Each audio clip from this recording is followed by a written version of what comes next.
go over the new department that's been created, the facilities department.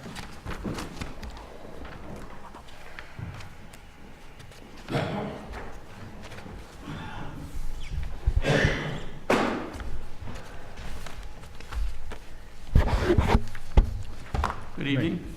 I just wanted to thank you for having me in here tonight to talk about the broad overview of the new facilities department. I'm not going to get into any finance issues right now because the budget hasn't been finalized.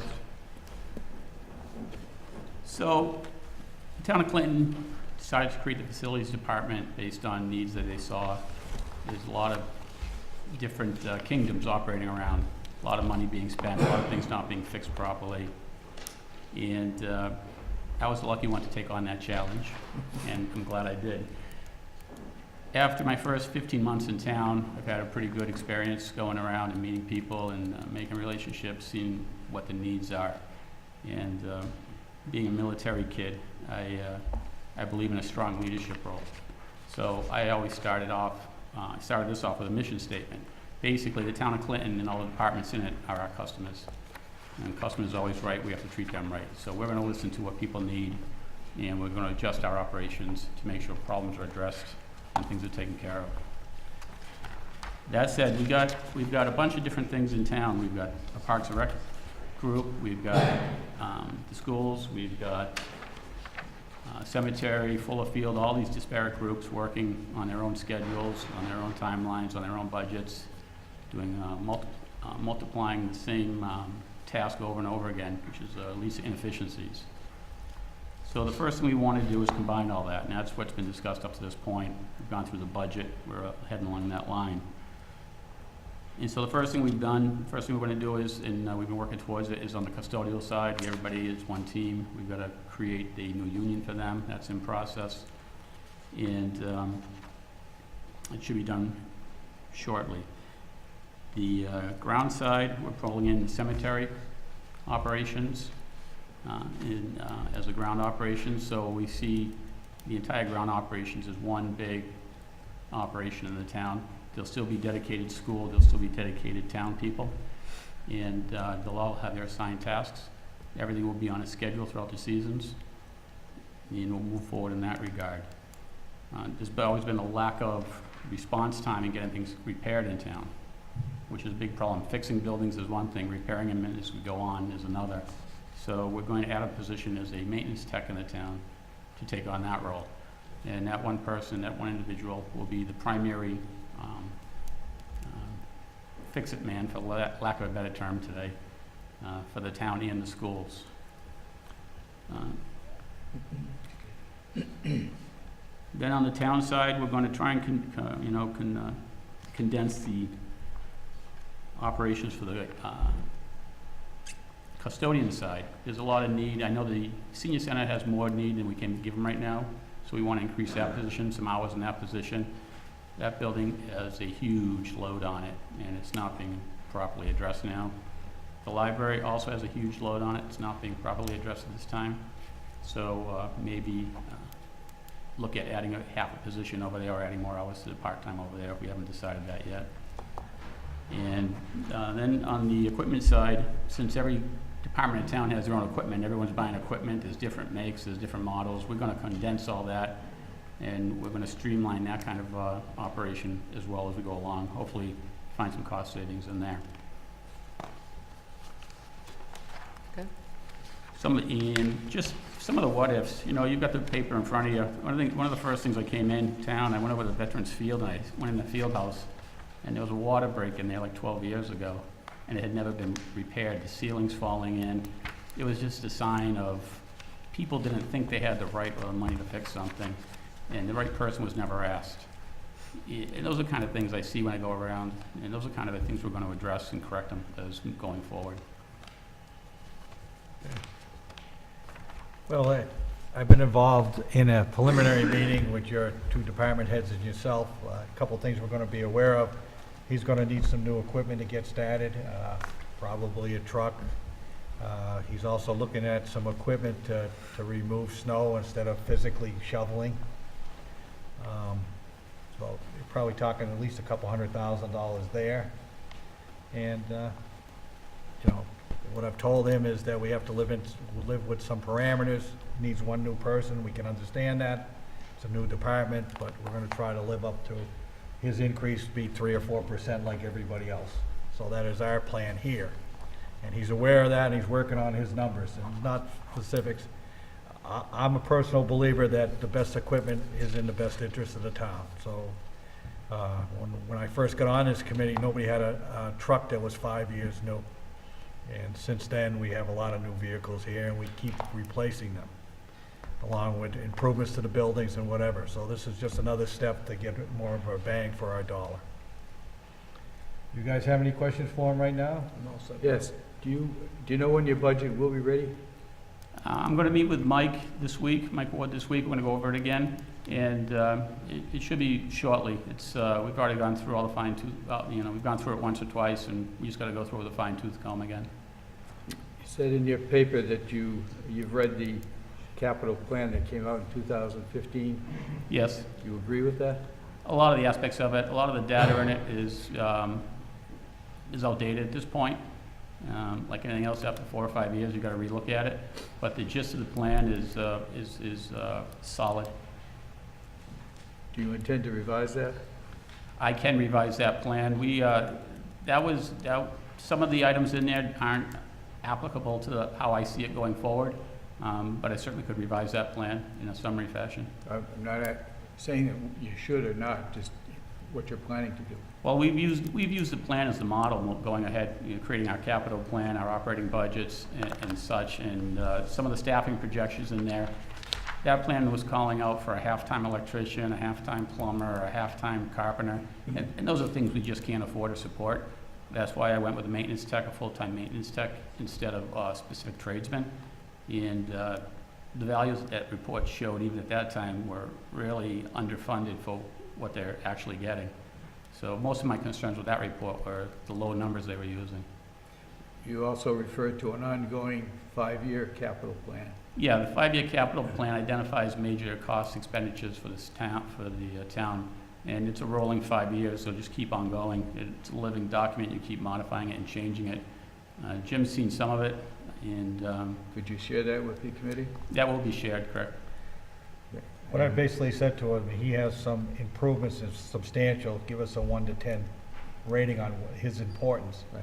One of the other things that was discussed, and I was gonna bring this up at the end, is we're gonna give him an amount of, to use capital improvements at his discretion, whether it's 100, 200, 250. So that, a $15,000 job that's gotta be bid out and done, he's got two fine people that are gonna lead him. If they feel it's necessary to be done, we should be doing it. We can't bring everything to town floor for $15,000 or $20,000. So that's one of the things that's been discussed, and we're gonna discuss it again, but it allows us to move faster instead of waiting for every town meeting to do every repair in town. Do you see any union issues with moving people around? No, not this time. It's a new group that's being formed, some union, some non-union, and it's been very positive to the date. So are the people you're going to move into this facility going to remain in their old union, or they're going to become a non-union? We're creating a new group under AFSCME right now. So the school Okay. custodians, the town non-union employees, and the DPW employees who come over from cemetery, they'll be in that new group.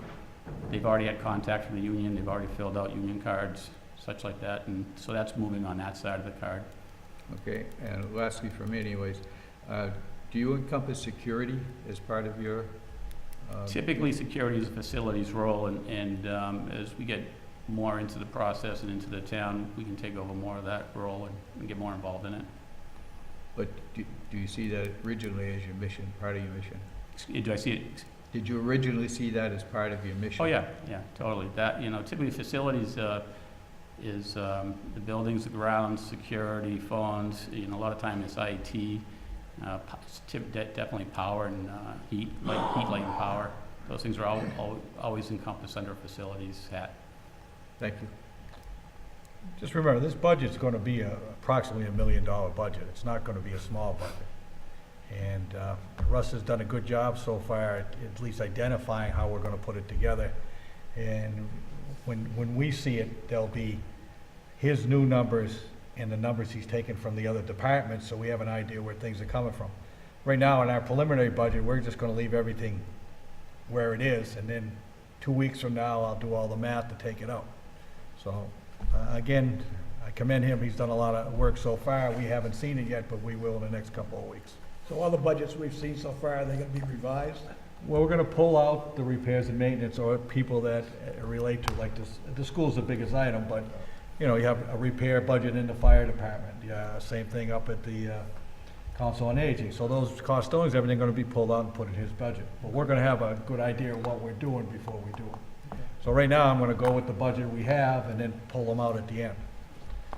And again, I've set him some parameters, that it's a 3 or 4% increase in numbers he got plus his new employee. And you know how we hate putting new employees on, so it's one of the things we try to avoid, you know, because then we avoid, you know, you have the benefits, you have the pension, it all goes down the line. So unless we really felt it wasn't necessary, we wouldn't bring one on, but we feel at this case it is. Any other questions for him? Not right now. Thanks, Russ, we'll see you in a couple of weeks, okay? Thank you. Thank you. Thanks.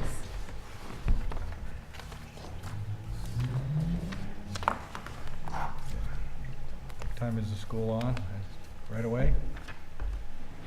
I'd like to invite school up to present their budget. We appreciate you coming here. I know you guys have a lot more meetings than we do, so.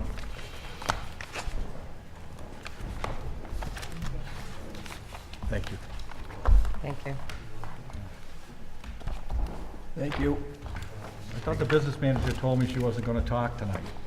So, you know, you brought her. Moral support. Yeah, moral support, okay, fine.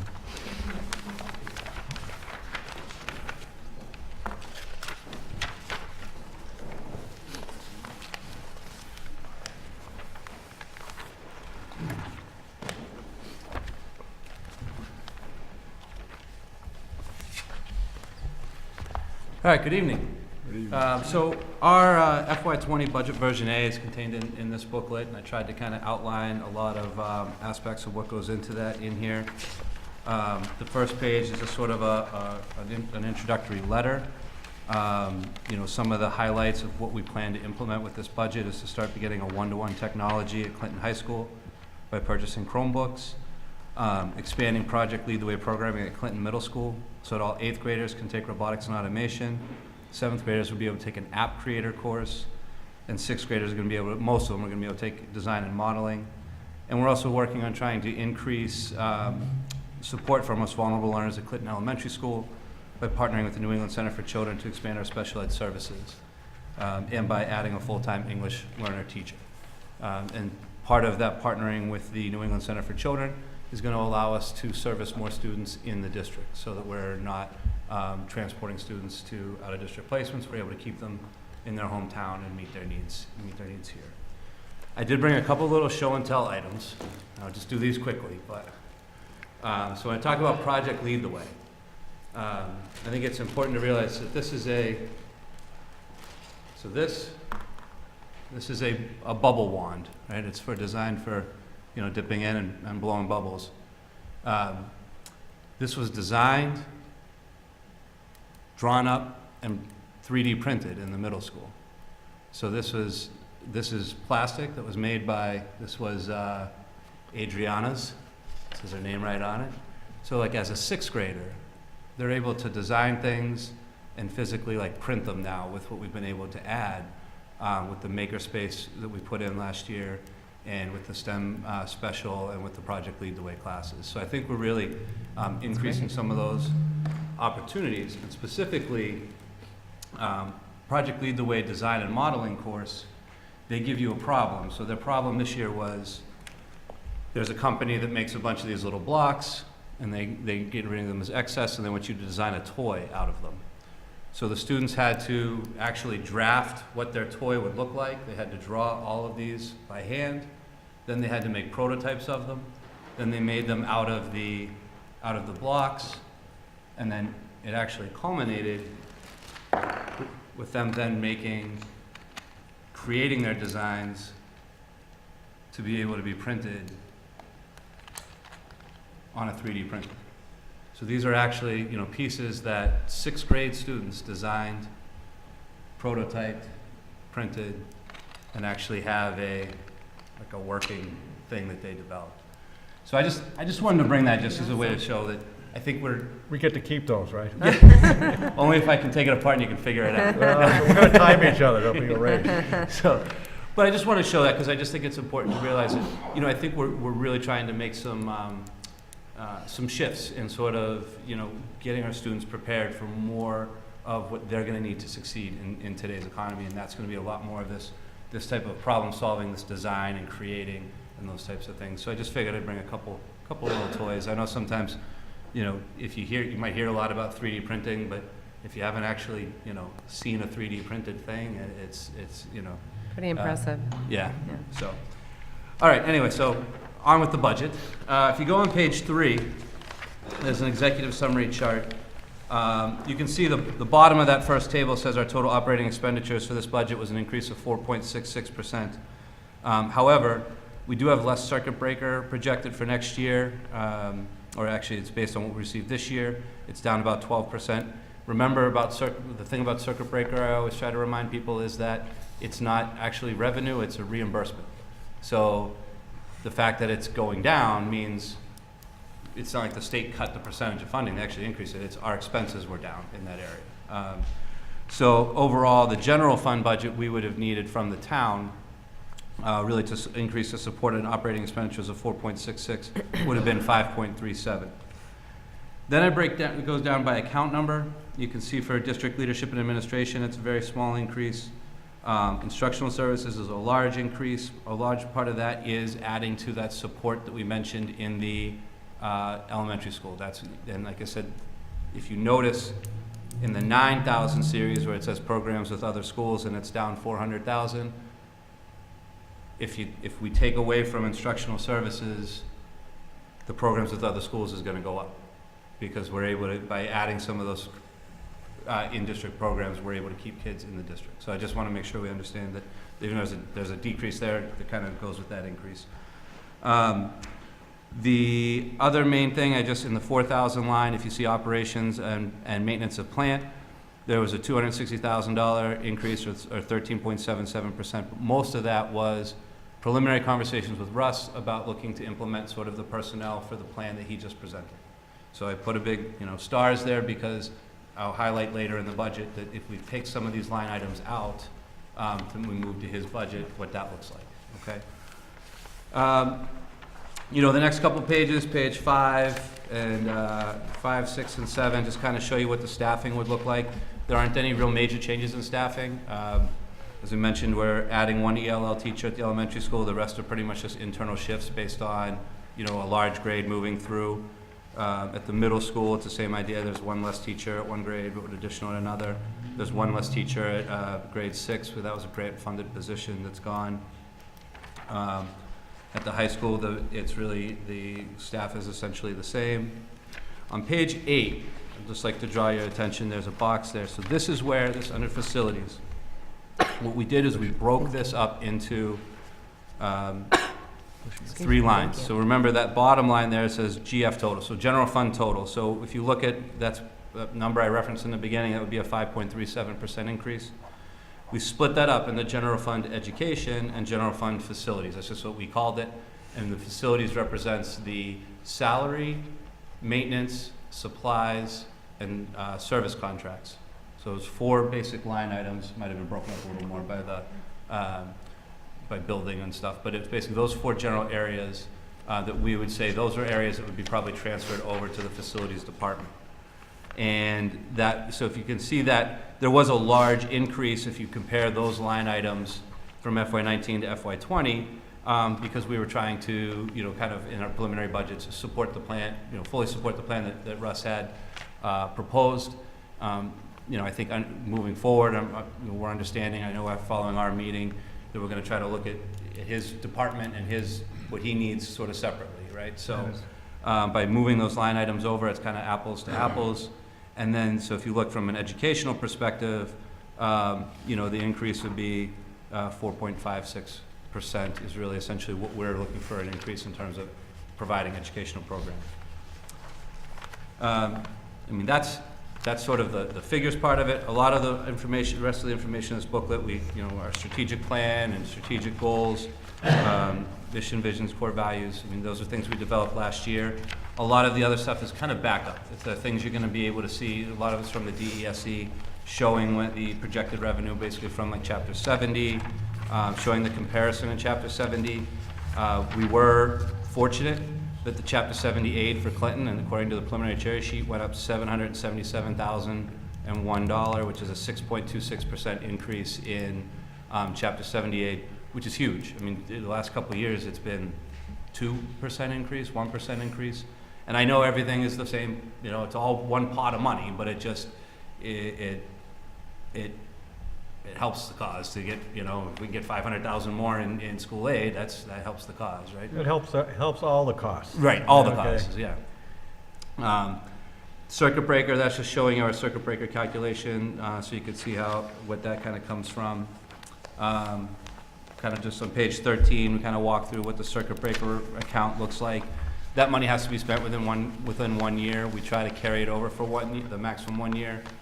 Because what that does is that as we receive those payments this year, we kind of hold them. That allows us to cover any additional expense. So if a student were to be, move in the district and need to be in an out-of-district placement or something like that, or get identified for an out-of-district placement, we had an unanticipated expense, we could use that circuit breaker. Otherwise, we budget it for the following year.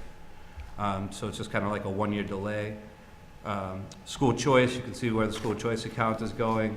We're spending more in school choice than we're anticipating getting in, but we're not like wiping out school choice because we don't want to be in a situation where, we get ourselves in a funding cliff.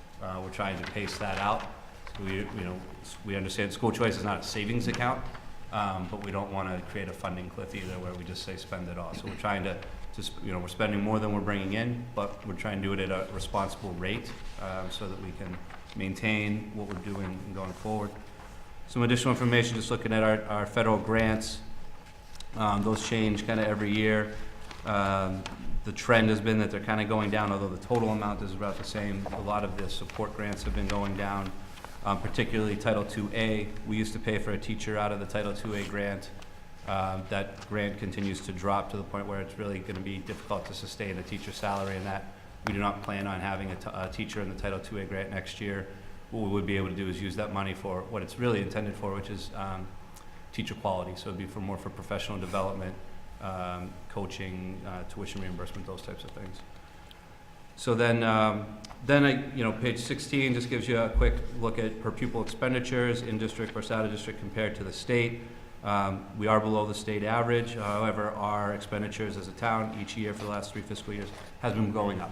As far as it's reported, they're only reported through FY18 right now. Once you get past page 17, that's when you start getting into kind of like the line item budget. The first cover sheet there has the budget broken up by the town accounts. The next page kind of has a summary that just shows the Chapter 70, the school choice, the circuit breaker, and also shows that general fund for education versus general fund for facilities split again. And then we have kind of the line-by-line budget. And I think at the end of the packet, there's just some other additional information, sort of the enrollment trends. You can see our enrollment has been fairly stable. We've got about 1,800 and change actual here. We got about a little over 2,000 in foundation enrollment, which basically means school-age children that live in the town. Some of the demographic information, our out-of-district placements. I think this is of note. This is kind of what I was driving on page 19, what I was talking about before. The last few years, if you look, we've had 51, 56, 57 students that have had to have sort of an out-of-district placement. So far this year, that number's at 39. So I think what we're doing, we're trying to do a better job of increasing our support programs so that we can take care of Clinton students in Clinton. And then we've got the vocational tuition rate, which is kind of based off of our students who go to Assabet. This year was a little bit different. We did have a student who moved in who was going to an agricultural school. We did have to pay for that tuition. We were able to absorb that, but that's why it's that calculation won't work out pretty if you do it.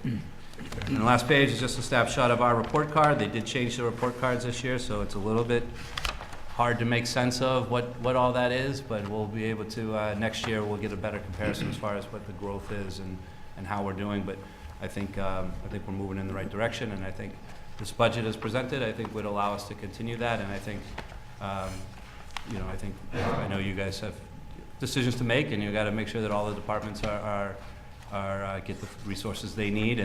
But I think, some of the preliminary feedback, I think we can probably make things work. More numbers than we usually get on the big meeting, but I have a few questions. Yeah.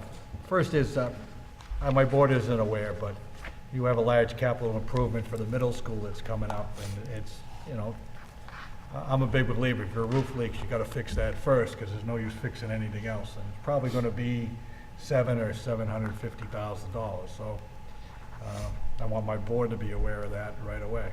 And I should note that we didn't include, I know in the past, we had been kind of presenting like 2 warrant articles, the textbook and technology, and like a capital improvements. This budget doesn't include any requests for warrant articles right now. I do understand that there is sometimes an advantage to warrant articles because it allows you to use maybe one-time money that's not going to be renewable. So certainly if that's something that you want us to put in a textbook and technology article, we can. But also as far as the capital improvement, like you just mentioned, our thought was that was really going to come kind of from the facilities through that kind of prioritized list that Russ is working on, so that we can make sure that the obviously our priority is the middle school roof, because like you said, I think you're wasting your money fixing anything else if you've got a leak in the roof. But where that falls as far as the total town need, I think that's part of the beauty of Russ's position to help prioritize. It's a top position. We put a bundle of dough in that building. I want to make sure it's there for the next 20 years, because I don't want to build another one. So, I'd like to know about the van program. We provided a van for you last year. Yeah. How is that working out, and where we're moving forward on that? Yep, so it's working well. We did see a lot of savings, so much savings that our school committee voted to have us, they transferred some money from our transportation line item to our capital line item, and we actually put in to purchase another van this year so that we can hopefully get it running for next year. This allows us to take our own places instead of paying a bundle of dough to take them, correct? Correct. And we did, and Karen did a great job. She tried to get as many, all the numbers we can. We looked at the mileage, the gas, the insurance, the driver's salary, looking at the different scenarios. Right now, our driver does not use health insurance, but if the driver was over 20 hours and needed health insurance, what would that look like? And really trying to make sure that we ran all those scenarios, because before we started, investing in a fleet of vans, we wanted to make sure we were getting a return on investment. We know that, so I know you're getting good advice there. So, we're looking at your budget. I respect that it's a reasonable request. I'm hoping to get to at least 4%, and we're going to look at other things in the budget. Right now, it's pretty preliminary. It's not a bad budget year, and one of the reasons why is the Chapter 70 money. But again, as you know, I view all state aid as state aid, no matter what they call it. So we're going to try to work on this a little bit. Any other members have questions for them? Just getting back to the roof for a minute. Not that there are any rumors ever in Clinton, but there's some that said there's a possibility of looking at a new middle school in the future. Is that in your short or long-term strategic plan? So we have applied to the MSBA. We did a statement of interest to the MSBA, the Massachusetts School Building Authority, as part of their core repair program. So what that program would do is that would come out, and the first step in that is to do a feasibility study. And that would look at all the options as far as a renovation, a new school, whatever it might be, okay? An addition to a school or anything like that. So the feasibility study would look at all those options, and then that's something that would have to come to, the town would have to vote on what you wanted to go for. I do think that we need to make, I think getting the MSBA involved is important, because if we can try to get that, you're talking, we're going to see a reimbursement from the state I think it was 68 or 70% or something for the last building project in town. I think the middle school is reaching the point where we need to do, at a minimum, a very substantial full renovation of it, right? And so if we could get in the pipeline to do that, and if that's the way the feasibility study determined it, then that would be, that would be the way we would go. If the feasibility study said, listen, this is really, to rehab the building, it's gonna cost you this much. To build a brand new one, it's, you know, $10 more, then that, I think that's something that would be, you know, that's something that the voters would decide, and we would have to make, you know, the prudent decision at that time. So, you know, certainly we're not signed up for a, you know, we're not necessarily like signed up for a new building, but we did do a statement of interest, and the first step of that would be the feasibility study. What's How the long would that timeline take? on that?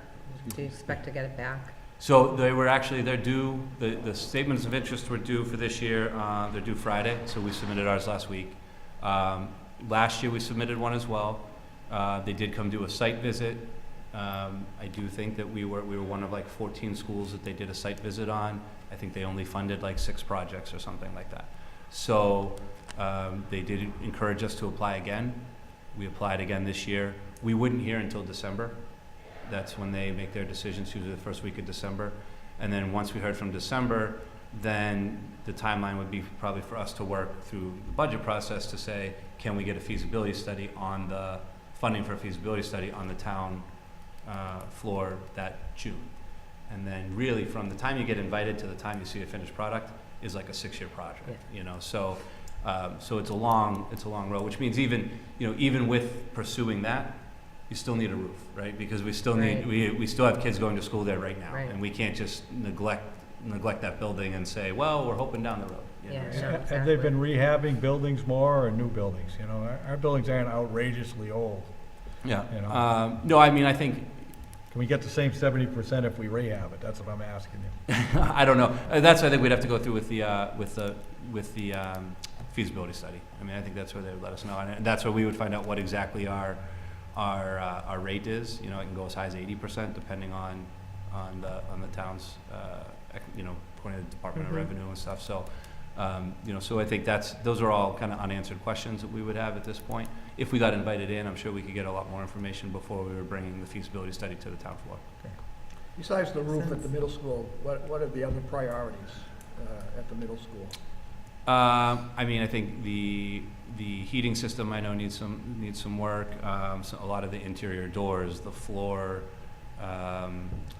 carpets, and all, you know, the lockers. I mean, there's a lot of things that are just, and that's just cosmetic stuff, really. You know, then if you get into like the science labs and those types of things, you know, it's just, you know, it's a you know, what is it, 40-something-year-old building right now, you know, and it's not that it's, you know, I think the decision we'd have to make is if we got invited into the program, if you rehab it and you get 20 more years out of it, now 20 years from now, you've got a 60-something-year-old building, and your other 2 schools are now 40 years old, right? Because those 2 are built kind of a similar time frame.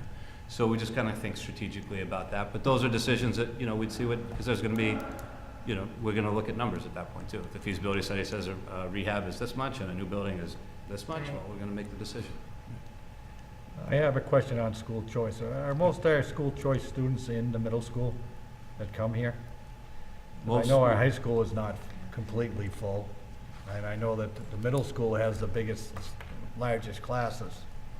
Yeah, I think the school choice is fairly evenly distributed. I don't think there's any, you know, there's not like a specific grade that is huge. I think that just the numbers, just kind of the way it happened of the residents in Clinton, we have a couple grades that are bigger that are currently in the middle Okay. school. A couple of years ago, we were told that a lot of the school choice coming into Clinton were coming from the Leominster-Fitchburg area. Is that still? I would say, yeah, I mean, I don't have the breakdown right in front of me, but yes, I would say typically that would be true. And possibly what prevented more students from the Leominster-Fitchburg area coming to Clinton was transportation. Any idea of running a school bus up in the Leominster-Fitchburg area? Town gets, what, 5,000 students? Yeah, I think school choice is a tricky subject because, you know, like when we looked at on page, Just remember, we don't get paid what it costs us to educate those students. that's what I was gonna say. So on Well, page thank you. I'm page glad I brought that 16, up. when you look at our per pupil expenditure, you know, our in-district per pupil expenditure for FY18 was $13,313. Yeah, but it's not gonna cost you $13,000 if 5 more students come from Fitchburg. Right, because you are defraying the cost of, you know, your fixed costs or your Yeah, fixed you get- costs. So right. if you have the empty seats, so that's a break even. Like, if you have the empty seats in the class, to fill them with school choice students is beneficial. Right. Typically, if it means all of a sudden there's a tipping point and now you have to hire another teacher to handle that section, now when you figure the teacher salary, the benefits, the, you know, insurance, all that stuff, it gets a little dicey. If you have school choice doesn't have a right to come into Clinton. I mean, you could pull the plug on that anytime you want. When you see the cost exceeding your. Right, we revenue, could close it whenever we close want. it You are down. correct, yep. And that's what we just voted last school committee meeting, to actually participate in the school choice program for next year, but to not accept anyone right now in grade 6.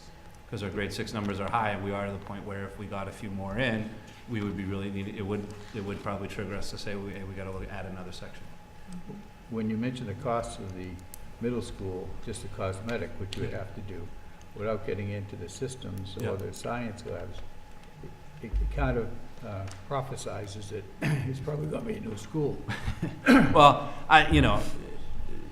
So if that's so, is there a difference between an $800,000 roof and a $300,000 roof that'll last you 5 or 6 years versus the $800,000 roof that'll last you 20 years?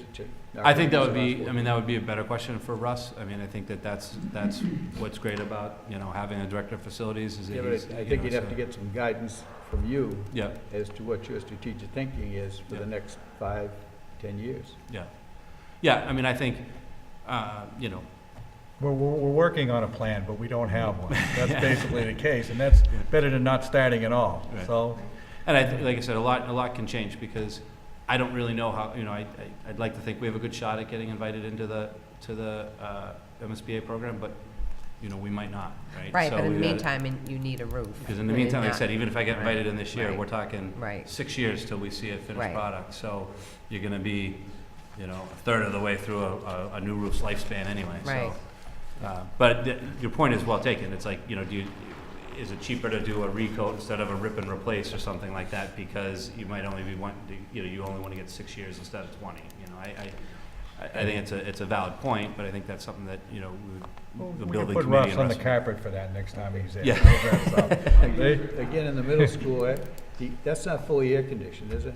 No, Was it the first floor is not air conditioned? first floor is not correct. And last year, with the heat we had towards the end of the year, it was kind of an issue there. Right, I think it was actually, the first floor is now? The central core of the first floor is air Yeah. conditioned, we just repaired that unit Okay. in the roof, so that's functional.